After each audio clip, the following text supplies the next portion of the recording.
Encore une fois, je suis ravi de vous présenter, chers amis, la troisième capsule concernant toujours le management interculturel.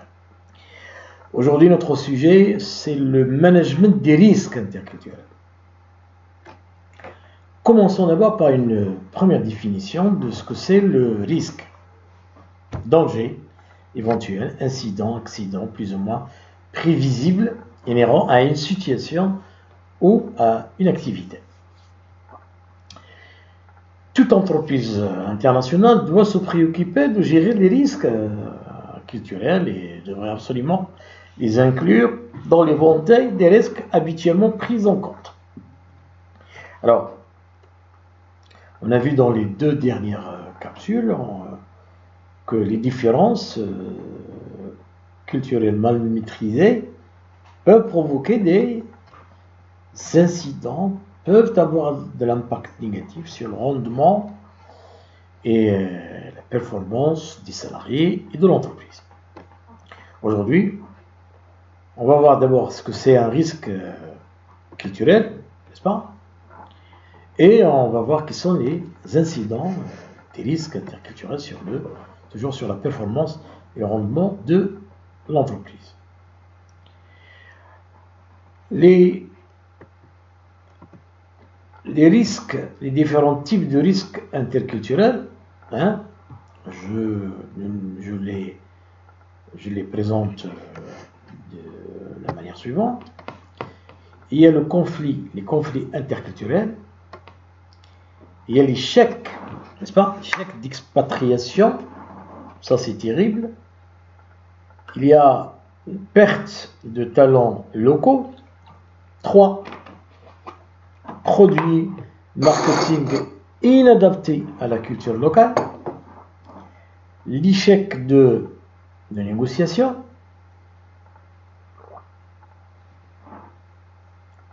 L'échec des opérations de fusion d'alliances d'entreprises et éventuellement l'échec d'implantation. Alors, comme vous pouvez le voir, on peut toujours aller n'est-ce pas? Je vais revenir à comment faire pour mesurer les risques. Donc généralement, on les mesure à partir tout simplement de la fréquence des défaillances interculturelles, c'est-à-dire et de l'authenticité de l'impact sur l'entreprise.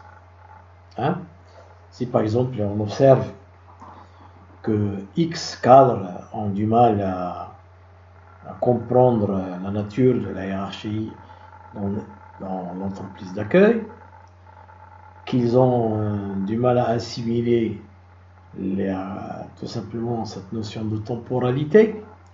Donc là, qu'est-ce qu'on fait? On va essayer de voir l'intensité. Ça se répète, est-ce que une fois, deux fois, trois fois, ou bien c'est juste dans la première période que j'avais appelée tout à l'heure la lune du miel.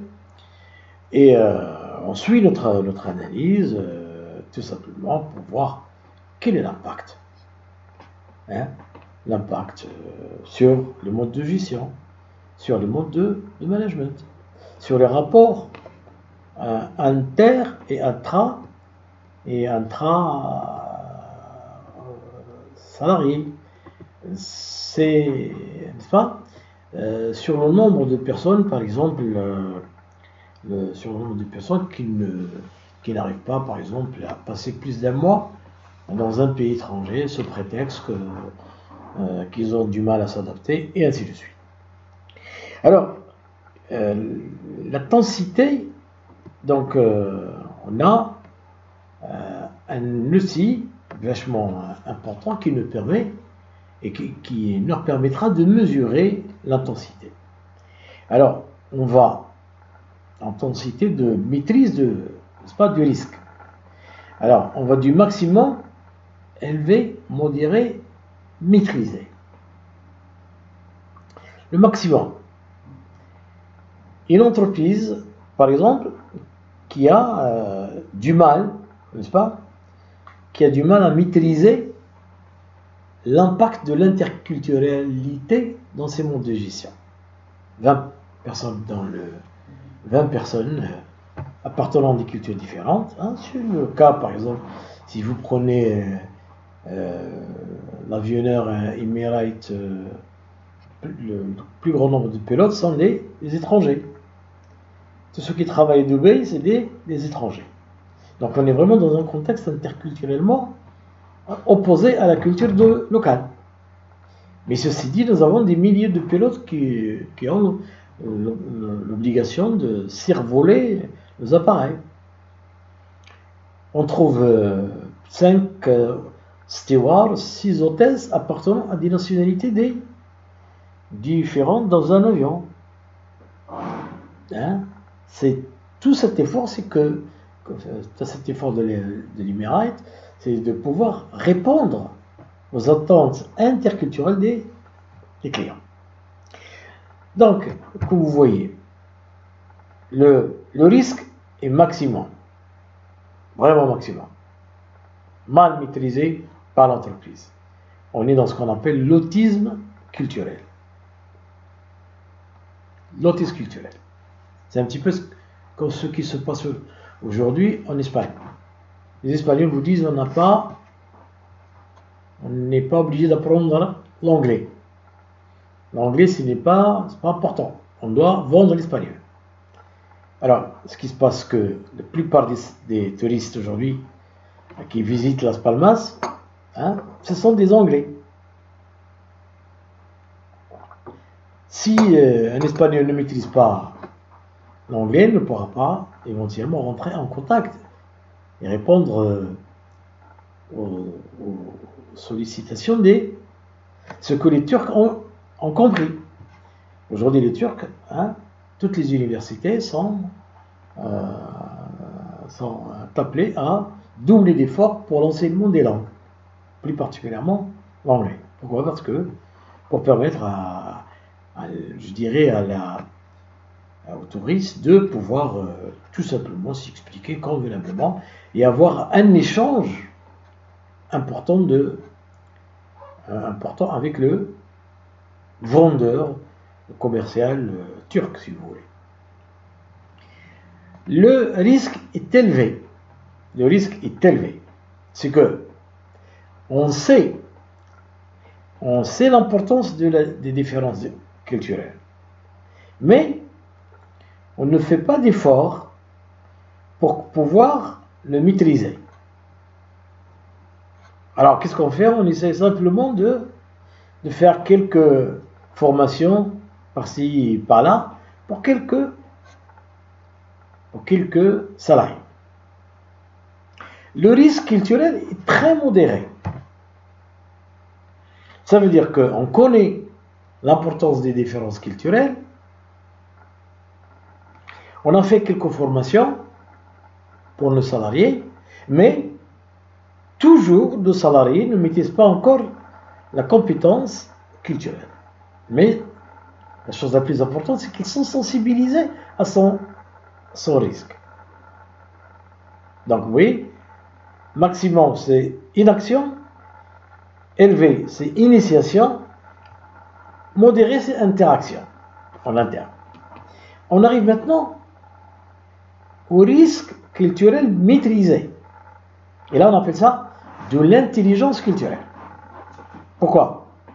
Parce que on est passé à l'action, on a fait de la formation accélérée sur tout ce qui est connaissance de l'international, langue, économie et autres. On a multiplié la conception des cartographies des risques dans chaque pays par rapport à chaque population pour pouvoir mettre en place des guides des meilleures pratiques culturelles. Si vous partez par exemple aujourd'hui au Vietnam, on vous donne à l'arrivée un guide sur les rites, sur les pratiques les plus connues. On vous dit par exemple, évitez de mettre la main sur la tête de quelqu'un. éviter de demander une fourchette dans un restaurant. Donc on essaie d'initier les personnes pour qu'ils puissent avoir une parfaite maîtrise de connaissances interculturelles. Alors, si je peux encore résumer la position de chaque entreprise par rapport à chaque grille de maîtrise. Alors, je veux dire, maximum, c'est une entreprise qui ne fait rien pour la culture, la connaissance sur la maîtrise de la culture de l'autre n'est pas intéressante pour vendre, ni pour entrer en négociation. La deuxième, non.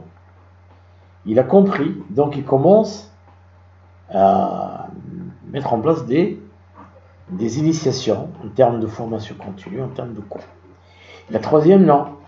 On dirait, il rentre en interaction. Il a envie de connaître les codes, de connaître au service de ses clients. Et la troisième maîtrisée, c'est celle qui s'engage dans cette option de l'interculturel. Voilà, je vous remercie infiniment pour m'avoir écouté et à la prochaine capsule. Merci beaucoup.